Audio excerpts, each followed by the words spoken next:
All right, y'all. So I have recorded this once and my sound cut out at 8 minutes, y'all. And it was a 10-minute video. So we're gonna try to get this back in another 10 minutes. So Matthew's chapter 7. What does Matthew's chapter 7 mean? It's a long one. So Matthew 7 concludes Matthew's telling of Jesus' long sermon on the mount, begun in chapter 5, Matthew's 5, 1 through 2. The passage is a source of phrases which have echoed through Western culture. Among those are does not judge not lest you be judged. Do not cast pearls before swine, and do unto others as you would have them do unto you. Jesus commands his followers not to judge each other, a statement easily and frequently taken out of context. What immediately follows, including most of the rest of this chapter, is a careful description of the right way to judge. What Christ condemns is arrogance, hypocritical condemnation, John 7 and 24. Those who presume to take God's place as a judge will be judged in the same way. Human beings are unqualified to pronounce judgment in the same way as God because they are unable or unwilling to see their own sinfulness. Only after a person has addressed their own sin and admit their own conditions can they help others address their sin. Even then, the goal is to help and not to condemn. Matthew 7 1 through 5. The passage also offers a warning: not all people are receptive to truth. Some people are openly hostile to it. While it's important to shine as a light in the world, Matthews 5 and 6, it's equally important not to waste precious efforts on those committed to hatred or arrogance. The warning not to cast pearl before swine means nothing more or nothing less than that. It's wasteful and unwise to offer something others will hate, even if it's valuable. Matthew 7 and 6. Jesus promises radical attentiveness from God to the prayers of his children. Every one of God's children who asks will receive. Those who seek from God will find.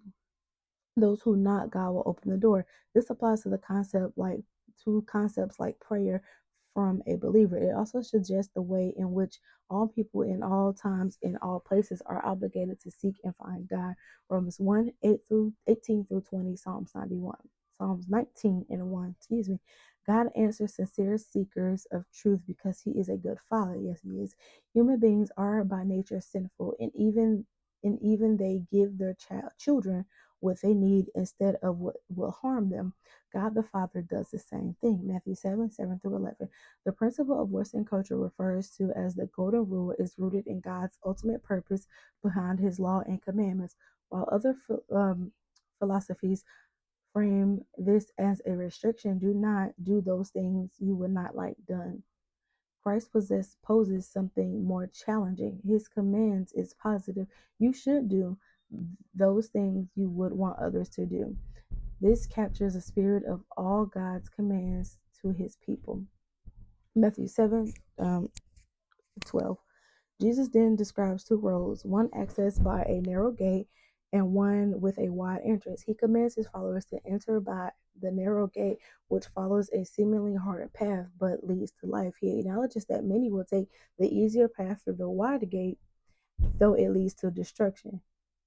This emphasizes the fact that Christ alone is the means of human salvation, John 14 through 6, and those who reject him do so to their own ruin, Matthew 7 13 through 14. The clearest example of a false prophet is someone who pretends to deliver messages from God. These liars are like hungry wolves in sheep's clothing, disguising themselves in order to take advantage of their victim. Jesus warns believers to beware of them. False teachings can be identified mainly by results from their lives and teachings. Healthy trees do not bear bad fruit. Unhealthy Unhealthy trees will be cut down and burned. While this most directly applies to those claiming to be leaders and teachers, the idea of a false prophet can apply to anyone who promotes error or sin. Matthew 7 15 through 20. The idea of liars who fool other people is one side of spiritual deception. The other side is spiritual self deception. These are those who look at their supposedly great deeds and presume they deserve heaven. That may even include those who refer to Jesus as Lord, claiming to know him and presuming he knows them. However, the only people who actually do the will of the Father will enter the kingdom of heaven. And that starts with legitimate faith in Christ. John 6:28 through 29. Doing great works will, while borrowing Jesus' reputation, is not enough. Those who are not truly Christ followers will be sent away on Judgment Day rather than being welcomed in. Matthew 7:21 through 23. Jesus' sermon concludes with an illustration emphasizing the difference between merely hearing Jesus' teaching and fully living by it.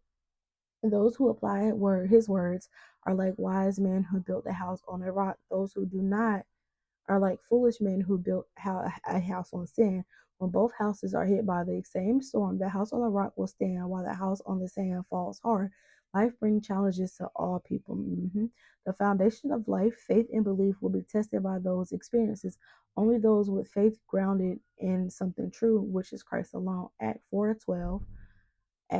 4, verse 12, will endure those storms intact. Matthew 7:24 through 27.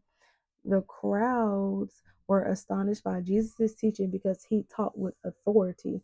Rather than speaking in half measures or referring to the wisdom of others, Christ speaks as one who absolutely knows the truth firsthand.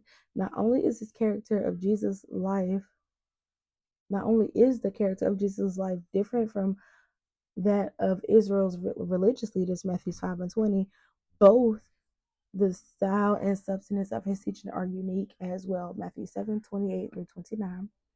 Chapter context. Jesus began the Sermon on the Mount in chapter 5, discusses the Beatitudes and the idea that inner thoughts are very much a part of sin and righteousness. Chapter 6 denounced hypocrisy, model prayer, and the opposed anxiety. Chapter 7 discusses the proper manner of judgment, including how to gauge the teachings of others. Jesus also warns against spiritual self-deception. He concludes with an analogy about foundations and storms. The crowd's amazement at Christ's teachings leads into the miracles encounters of chapter 8 and 9. Okay, part 2. Let me see if I can get through this in 10 minutes. So Matthew 7, which concludes the Sermon on the Mount, focuses on themes, judgment, discernment, decision making, and the importance of building one's life on a strong foundation. It emphasizes self-examination, the need to distinguish between true and false teachings, and the importance of prayer and obedience to Jesus' words. The breakdown: judgment and hypocrisy. Jesus warns against judging others without first addressing one's own fault. The famous log and speck verse, Matthew 7:3 through 5, illustrates this point, urging self-reflection before criticizing others. Discernment. This passage is about not casting pearls before swine. Matthew 7:6 highlights the need to be discerning about who we share spiritual truths with. Prayer. Jesus encourages persistent and faithful prayer, promising that those who seek, ask, and knock will receive, find, and have doors open for them. Matthew 7:7 through 11. The golden rule, the verse, so in everything do to others what you would have them to do to you, for this sums up the law and the prophets. Matthew 7:12 provides a guiding principle for ethical behavior, emphasizing treating others with the same kindness and respect we desire. The narrow gate. Jesus contrasts the narrow gate and the difficult path that leads to a life with a wide gate and an easy path that leads to destruction. Matthew 7:13 through 14. False prophet. Jesus warns his followers to be aware of those false prophets who may appear like sheep but actually are wolves. Matthew 7:15 through 20. And to discern them by their fruit, which is action. Hey, scoot over some more. Building on a firm foundation. This chapter concludes with the parable of the wise and foolish builders, emphasizing the importance of building one's life on a solid foundation of Jesus' teaching rather than on superficial things. Matthew 7:24 through 27.